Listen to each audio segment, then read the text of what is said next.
this is Jim Laird from J&M Strength Conditioning, and this is Suzanne from the Misfits. And we're just going to go over some pull-up stuff, some pull-up misconceptions. A lot of women think that pull-ups are kind of unattainable for them. I actually like chin-up variations and palm-in variations better for women. When you're first starting, I learned this from Brad Arnett when I was at the University of Arizona. We want to start neutral, then we're going to want to go to chin-up to build some stability in the shoulder girdle and some musculature to help protect that shoulder. And I'm not a really big fan of like palms out, like high five position. It's just a lot harder on the shoulder girdle. If you're in bodybuilding or something like that and you need to do that, just make sure you build up the ability to do palm in and reverse grip first.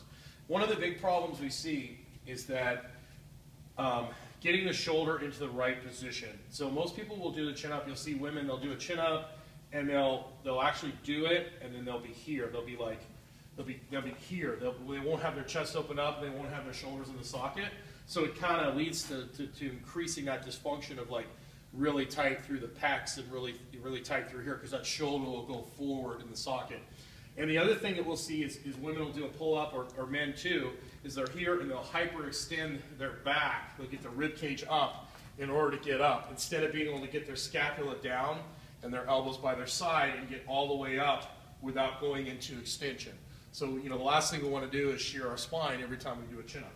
So there's all sorts of ways to do this, and some of the things that I've done over the years that have helped women be able to do chin-ups is having them do one, just jump up and hold, during their workout. You could do up to start with 2 or 3, like in between their squats, in between dumbbell presses, or in their warm-up. You can make it as part of their warm-up.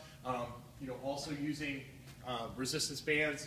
But I like to start with holding at the top and then lowering down to a hang, then jump up, hold down, and then from there progressing to a band, and then from there, up and down with the band, learning how to control, get proper movement of the scapula, and then from there, starting from dead hang, lowering from the top, and then getting the pull-up. So that's kind of the way I do it. There's all sorts of ways to skin a cat, but we're going to get up on here with Suzanne, and she's going to start neutral, and so she's just going to hop up and hold, and you can see her elbows. The cool thing we can do is we can get her knees up, and that's going to help her stay neutral, okay? You can also have her do leg raises from this position.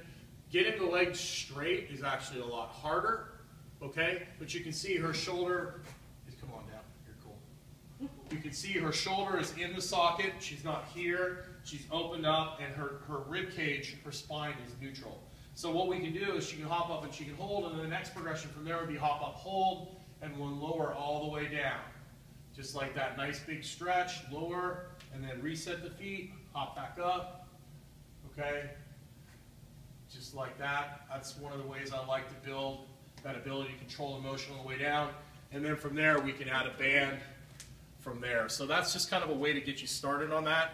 Keep it really, really simple at first. That's the key. A lot of people try and get way too fancy way too quickly.